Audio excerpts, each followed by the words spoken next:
Hello, and welcome to 50 Shades of Grays, the podcast where we dissect sex, relationships, emotional drama, all through the lens of my favorite show, Grey's Anatomy.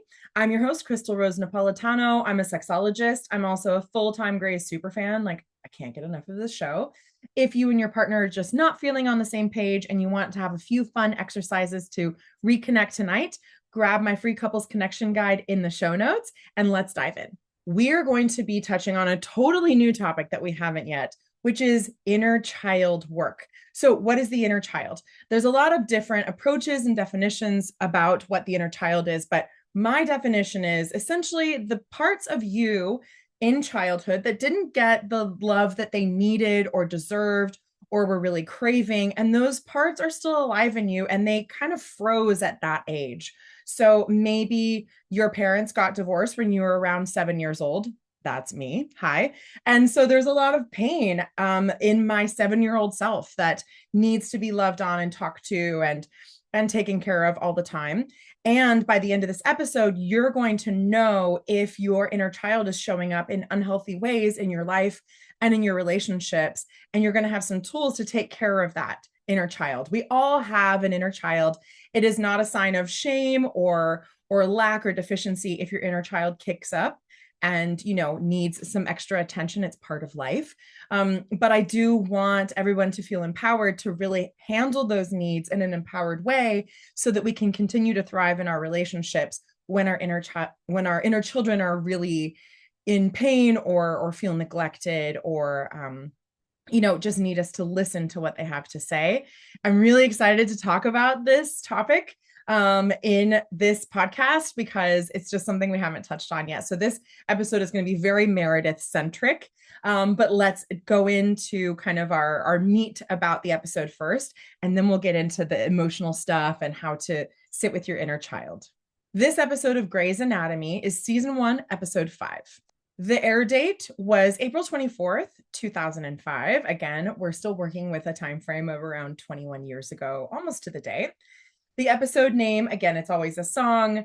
It's Shake Your Groove Thing, named after the 1978 disco classic by Peaches and Herb. I mean, who doesn't love that song? It's incredible.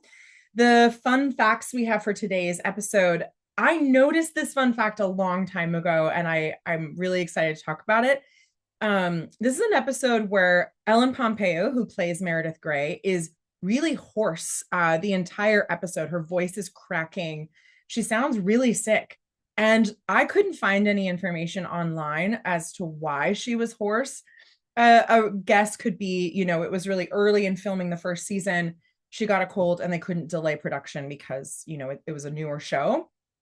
I think it works really well with the episode because one of the first things Meredith says besides her voiceover is, I haven't slept in 48 hours. And even while she delivers this line, Ellen Pompeo's voice cracks. I think it works really well. The entire episode, she's talking about how she hasn't slept and how she's got all of these things on her plate and she's really burned out. And it works. But that's our fun little fact number 1. Number 2, we have another medical goof in this episode, which is 2 episodes in a row. We have a medical goof. So Richard and Bailey, Richard is the chief of surgery and Miranda Bailey is a general surgeon. They're both general surgeons. They perform a laparoscopic surgery on Mrs. Drake's lungs, which is a procedure that is normally done by cardiothoracic surgeons who specialize in thoracic organs.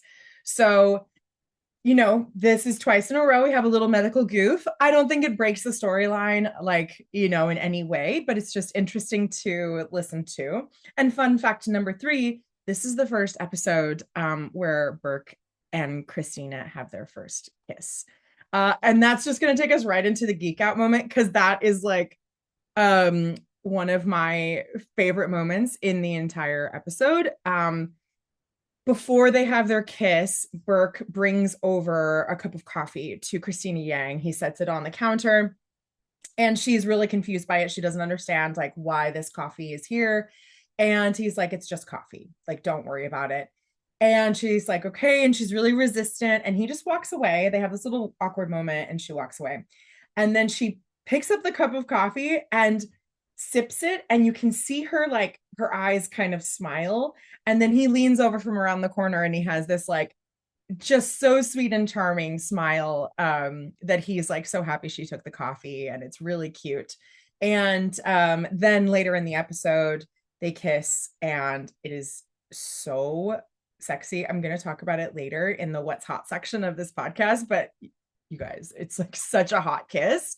I replayed it when I rewatched the episode to record this podcast. I literally rewound the kiss so I could watch it again because it's so delicious. So those are our fun facts for today's episode. Let's go into Meredith's voiceover intro. And this intro sets us up in a way that is so specific for the subject we're going to talk about today. It's a long intro, but it's really important because this character, you know, as we've talked about here in our show, she didn't get what she needed in childhood. Her father was physically and emotionally absent. Her mother was extremely emotionally absent and pretty physically absent as well. And so Meredith has all these kind of wounds that haven't been healed yet since her childhood.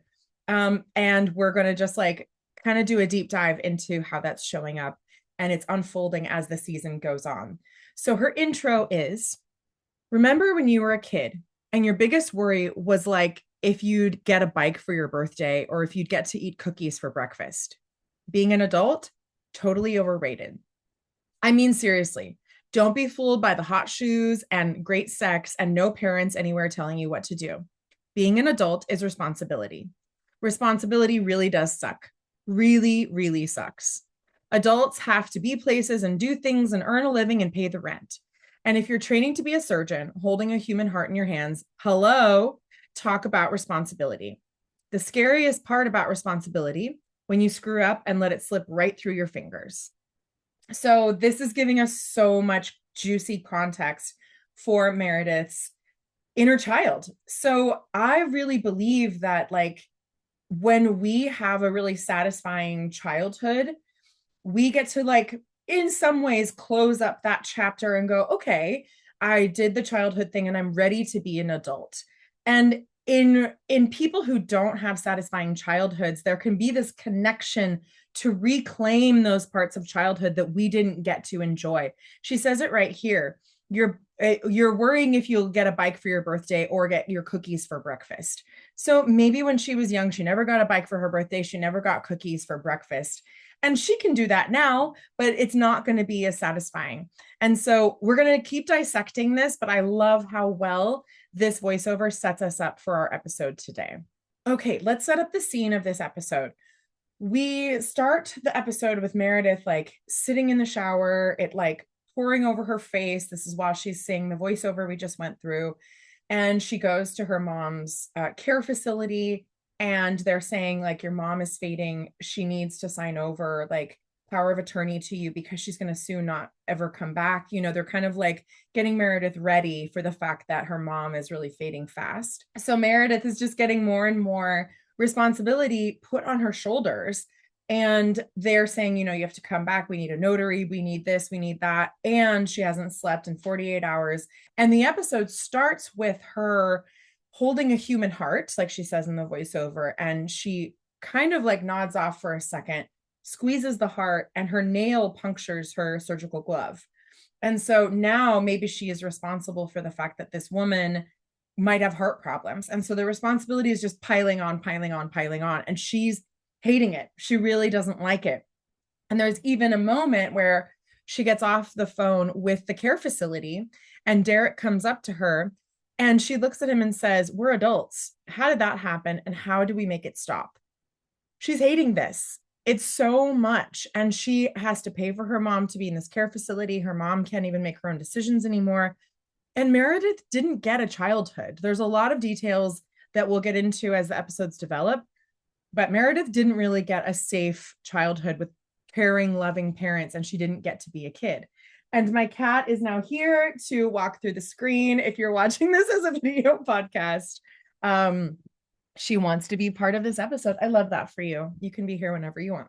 So Meredith has, all of this resistance to adulthood. And there's all these themes of her unresolved childhood, her self-reliance, her resentment towards the adulthood, and how that's kind of causing her to be impulsive. there's literally a scene where she comes from the care facility and she goes to her house, and Izzy Stevens had thrown a party at her house, and there's all these people, and she gets really upset. She like saves this like antique looking lamp, and Christina Yang is like dancing on a table holding a bottle of liquor and saying, baby, you made it. And there's this moment where Meredith just like looks at Christina, looks at all these like hundreds of people in her house, and she's just like, screw it. And she takes her jacket off and she jumps on top of the table and she starts drinking tequila right from the bottle. And so this is an impulsive reaction, right, to what she just went through in the care facility with her mom. I can only imagine her internal monologue is like, fuck all this responsibility I have. I deserve to have fun, when she does have an important business meeting the next day regarding what happened with her glove. So it's a very just like emotional decision she makes. And it could have been her inner child saying, you know what? I never got to play. I never got to live without responsibility. I never got to be silly. And it's time. And I'm deciding this is the moment where I get to be silly. So she jumps on the table and starts dancing with Christina. And it's really, you know, it's not in her best interest to do that. And it's completely understandable with all of this that's happening. She deserves to have a little bit of fun.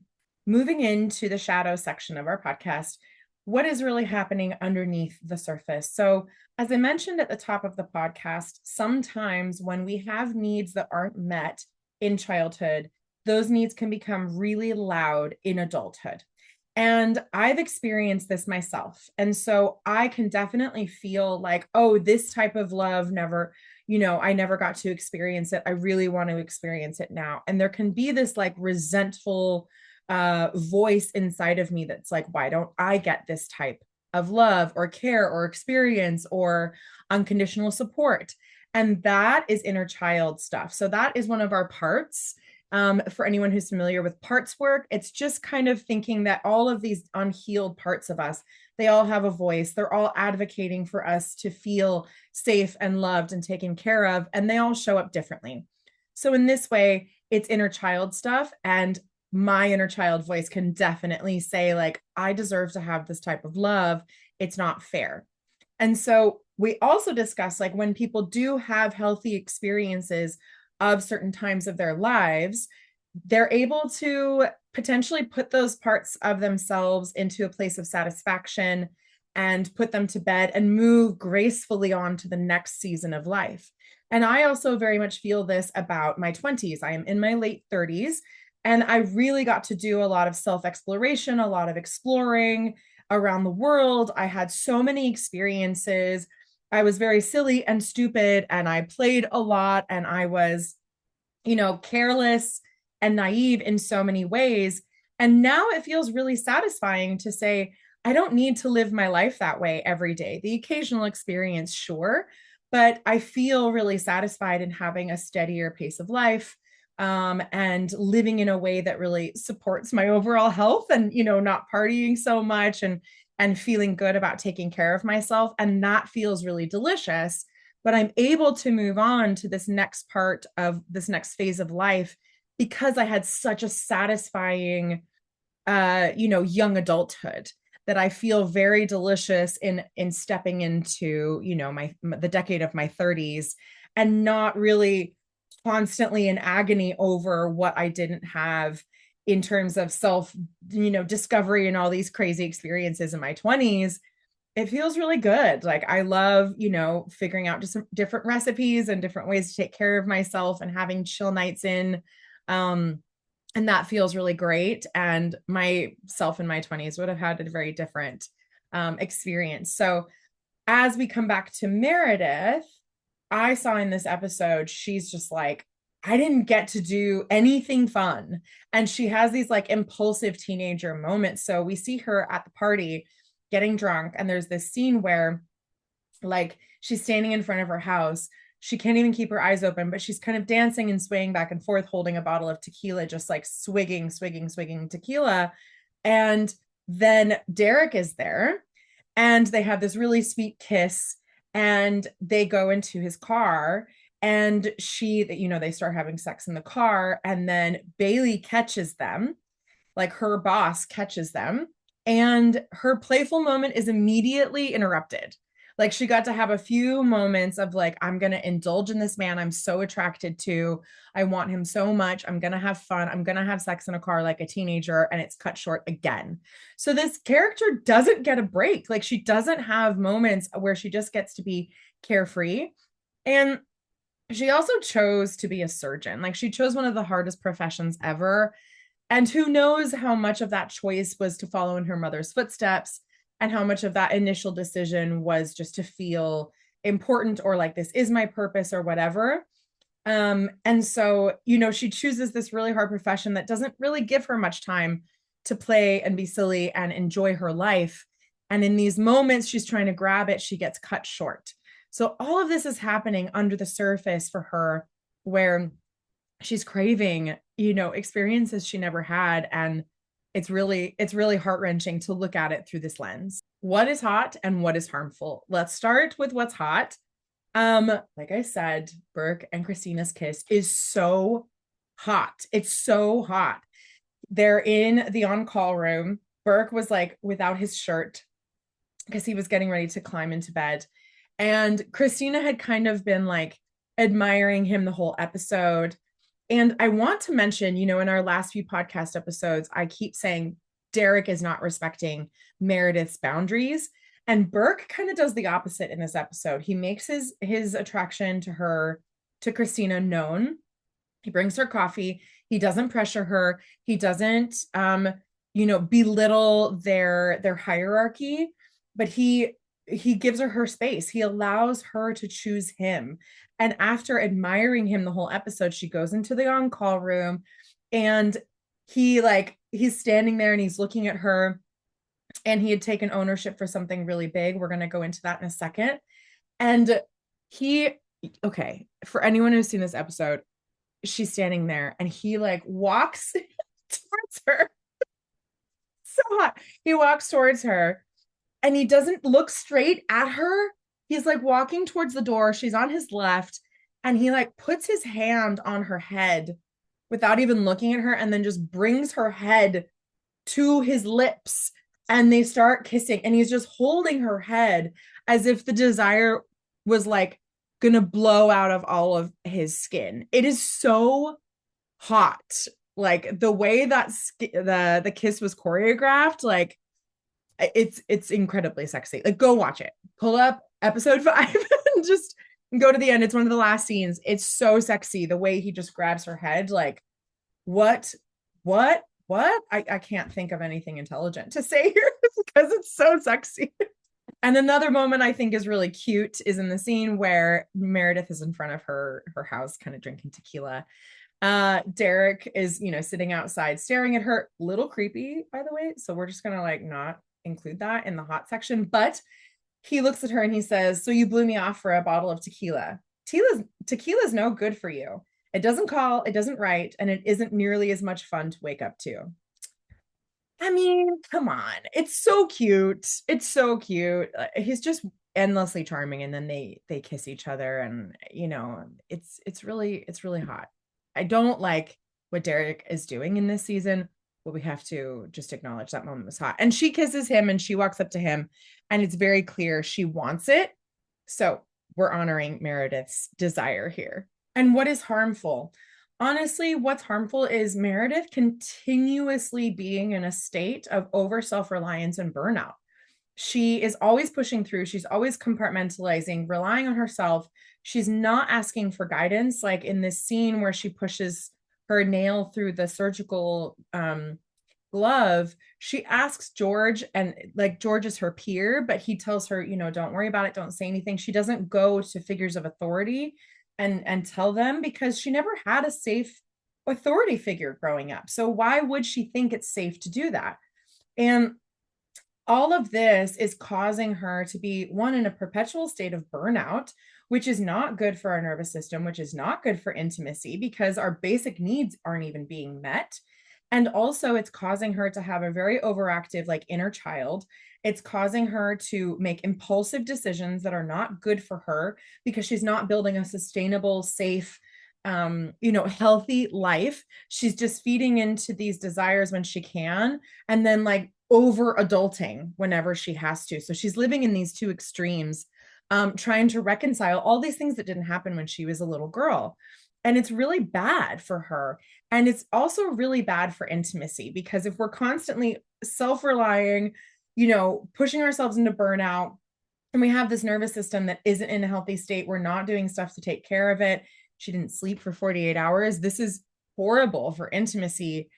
Sometimes life is going to expect this of us, but long term, it's really bad for our relationships to continually think, I can't trust anybody. I have to do it. I have to push through, and then make an impulsive decision that takes us to the other extreme whenever we feel like we're over relying on ourselves. It's a really unhealthy dynamic. Political and cultural and gender dynamics that are at play in this episode. First of all, when Bailey catches Meredith and Derek in the car, I mean, it's going to be a way bigger deal for Meredith than it is for Derek. He is essentially Bailey's boss. He's Meredith's boss's boss. Like, there's not very much that's going to happen to him. He might get some, like, kind of side eye in the hospital, but she could get, a huge loss of respect from her peers and from Bailey.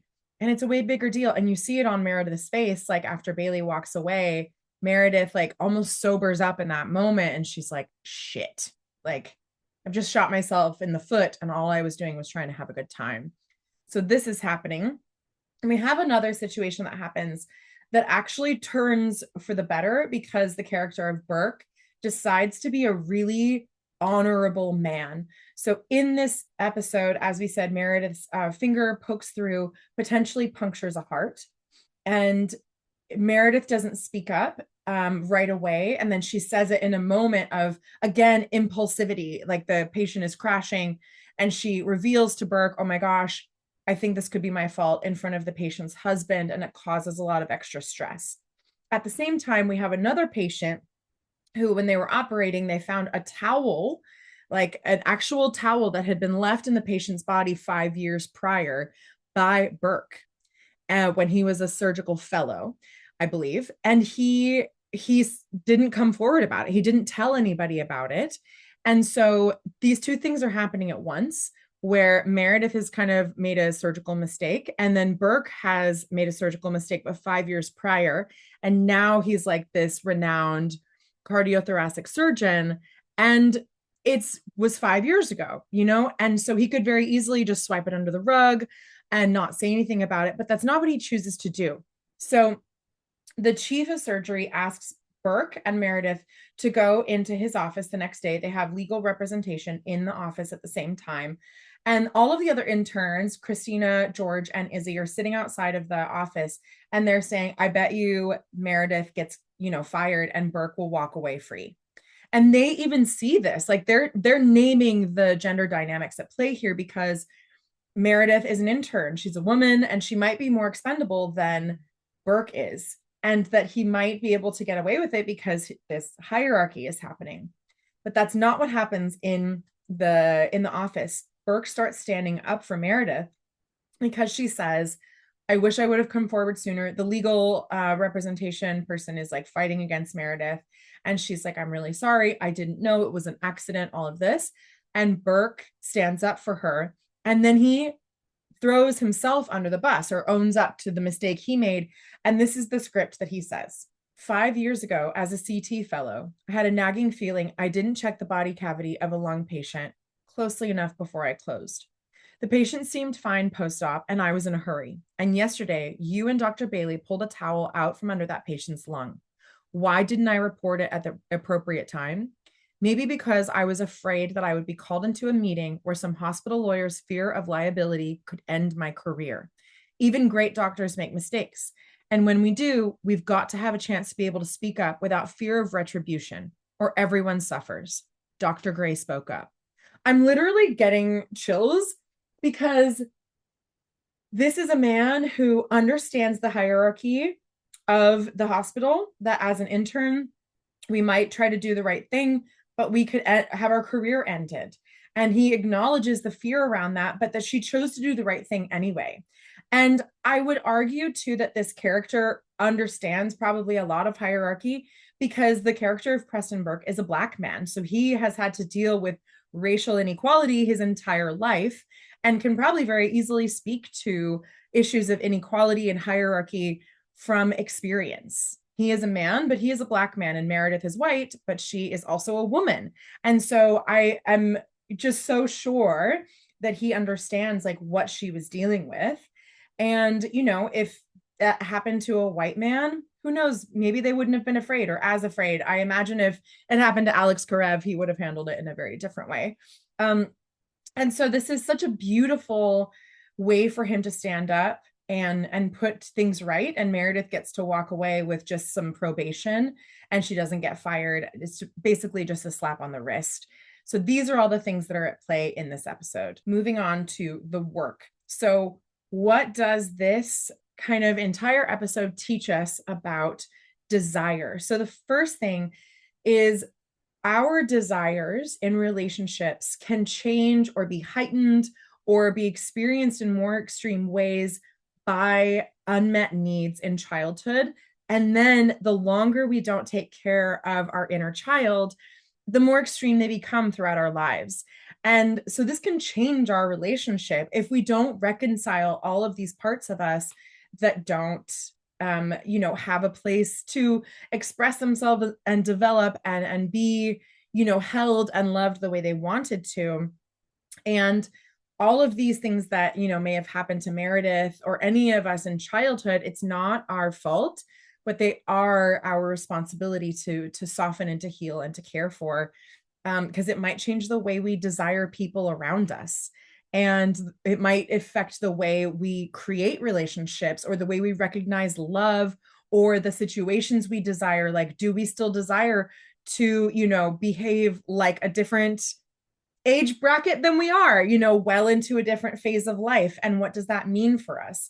And so it's all worth just like evaluating and saying, like, are my impulses making my decisions? And are these impulses based on my adult values, or are they based on childhood wounds? Because if we continue to make our desire, like we continue to follow our childhood desires, guess what kind of life we might create? Yeah, you got it. You're smart. And that's going to impact our next section, which is attachment. Attachment is how we form relationships. And of course, if we have all these needs we're not reconciling, we're not getting healing for, it's going to affect how we attach to one another. Are you attaching to people out of impulse and just like hormonal desire based on something that didn't happen decades ago? Or are you choosing to attach to people based on your values, based on what type of life you want to build, based on if they're going to make a good partner or not? Or even in a platonic way, am I choosing this person to be in my life because, we are able to really support each other, or we're able to, create this type of art or whatever together? But this is kind of like a way we can pay attention to how we're forming relationships in our lives. And I want to name, it's not bad to choose relationships that feel like they are putting a balm on our past wounding. I think that's actually what relationships are for. I heard recently, like, our adulthood is to reconcile our childhood, which is so interesting. I loved it. And it's okay to choose relationships that make our inner children feel safe again. However, it should be a really conscious decision, and it should be your adult self making the decision and not your inner child going, I need this, because we don't want a 5 to 7-year-old, a version of ourselves making our decisions for us, right? We want our adult self to say, I didn't get a lot of this type of love in my childhood, and this person really offers it to me, and it feels so good and safe and wonderful, and I'm going to choose them because of that. That's very different than to just being impulsive and choosing because of, this old wound rearing its head. And what this episode teaches us about communication is when we are in a mode of over self-reliance, compartmentalization, burnout, all of this stuff, we tend to not reach out to our community. We tend to not tell people that we're struggling and we're suffering and we need support. Meredith is not doing that. She's not asking anybody for support in this episode, or almost ever. And this is an opportunity for her to go, I'm struggling. I need help. I need someone to guide me here. I need to rely on my friends, my roommates, my peers, and my mentors. And so our lesson here on communication is continually allow people to support you so that you're not in this like, isolated, burned out place, and really get good at asking for help when you need it. And if someone can give it to you, receive it. And with love and with patience, and patience for yourself and compassion for yourself. And if they can't give it to you, that doesn't mean you're not lovable. But it just means that maybe someone else is the person to ask for help in this moment. Now, moving into the session. I'm only going to be giving Meredith a session today because I think I want to spend lots of time with her and her inner child. And if you're listening, I'll offer for you to enjoy this session as well. I'm going to go a little bit deeper than I normally do. I'm going to do it as if I'm talking to Meredith herself. So I'm going to invite Meredith, come in and sit down on my coaching couch. And I want to acknowledge, I see so much pain in your decision making. I see all of the weight that you're carrying, all of the responsibility for your mother and her care, and you're balancing a surgical internship along with just trying to be a functioning adult, and all of this on top of the fact that you never got to be taken care of when you were a little girl. You had so much responsibility when you were young, and you had to grow up so fast. So Meredith, I'm going to invite you to just take a breath in, and I'm going to invite you to see yourself at 5 to 7 years old, and take a breath in and just notice what you look like. Notice what you're doing. Notice your emotions. Notice that this younger version of you and all of her needs and all of her big feelings. And just take her in for a second. Take a breath in and notice this sweet young version of you. And notice all of the things that she normally says. Maybe things like, I have to do it all. I'm all alone. Nobody loves me. All of those types of phrases. And I want you to imagine yourself going over to her and just giving her a huge hug and telling her that you love her, that she is loved, she is lovable, she doesn't have to do it all because you are here, and that you're always, always, always going to be here. And Meredith, I want you to just see yourself giving her this big hug. And anytime those types of thoughts come up, I'm not loved, I'm not lovable, I have to do it all, I'm all alone, I want you to take a breath and go and hug that beautiful little 5 to 7-year-old girl inside of you and tell her that you love her, and you will take the adult responsibilities and she can just keep being a kid. So take a breath in and exhale out one thing you don't need, but just integrate all of those images and you loving on your inner child, and use this whenever they come up or whenever their voice comes up and they're asking for attention. And let's all take a breath together, because maybe we're following that little mini session with us. So I'm going to inhale with you and exhale. Inner child work always makes me a little bit kind of choked up. So I even feel my eyes getting a little bit like moist. So if you're listening, I hope that that was beneficial for you. Our inner children can always, always, always use extra love. And let's go into the hot tip for you guys. So I want you to do the same thing that I told Meredith in the session. Anytime you hear those kind of like absolutist phrases, I'll never be loved, I'm all alone, I am not lovable, I am gonna always have to figure it out on my own. Those kinds of absolutist phrases are really good information that your inner self needs care, needs love, needs gentleness, needs understanding. So different things that you can do when that comes up, definitely do like a mini visualization like I did with Meredith. And you can get a practitioner that can help you move through it. I certainly love helping clients to move through their inner child work. And you can also just like take yourself on an inner child date, like watch your favorite movie as a kid and make your favorite food and get a coloring book, or put on your favorite song and play air guitar and just run around and be stupid and be silly, and give your inner child these little moments to express themselves and to be themselves, so that they don't show up in your relationship screaming and asking for attention. If we give our inner children attention preemptively, that means they'll probably have way less chance of like showing up and throwing a temper tantrum inside our bodies that we then have to regulate during our relationships. So that is your like little mini ritual, is to just take yourself on an inner child date. And please tell me about it. Put it in the comments or send me a DM on social media. I would love to hear about your inner child dates. And one more little question you can just take with you into the week is, when my inner child kicks up in my relationship, am I just like handing my unhealed inner child to my partner? Or do I have a practice of like coming back to my inner child myself and like loving on them and breathing with them and telling them that they're taken care of? It's a really good awareness to bring into your intimacy. And now let's go into Meredith's voice outro. She says, responsibility. It really does suck. Unfortunately, once you get past the age of braces and training bras, responsibility doesn't go away. It can't be avoided. Either someone makes us face it or we suffer the consequences. And still, adulthood has its perks. I mean, the shoes, the sex, the no parents anywhere telling you what to do. That's pretty damn good. I mean, she said it. It's right there, right? Like she said it. We have to have responsibility. There is no escaping it. If you are over, I would say over the age of like 18, listening to this, it's only going to get bigger and bigger. So are we going to get more and more regressive into our childhood selves, or are we going to get more and more able to handle responsibility and the next phase of life with grace? And the second one is, feels way better in our bodies. It's just like way delicious to be like, hey, I can do this. I'm ready for this. I'm 38 and I love being 38 and I want to be 38.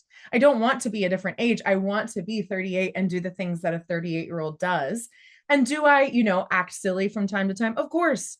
Yeah, this episode is not about stopping the things that you love, but it's about an evaluation of, am I always living into unhealed past parts of myself? And is that keeping me from living the life that I want overall? Any person of any age can go out and have a silly, stupid night every once in a while. In fact, I advocate for it. But it's just an invitation to look at if this is impacting your life overall. So I hope you have some fun takeaways. Like I said, please do contact me if you take yourself on an inner child date, or if you do the visualization, let me know. Grab my free couples connection guide and it will help you bond and be silly and have fun, all within the theme of, taking care of our inner children. Also, you can find me on social media at The Honest Sexologist. And after every episode, I write a blog post that does a little bit more of a deep dive into the subject matter. And if you want that, go to my Substack at The Honest Sexologist. And I'm so excited to hear how all of this goes. And please be in touch. Tell me what you think. Put your questions in the comments. I will respond to every single one.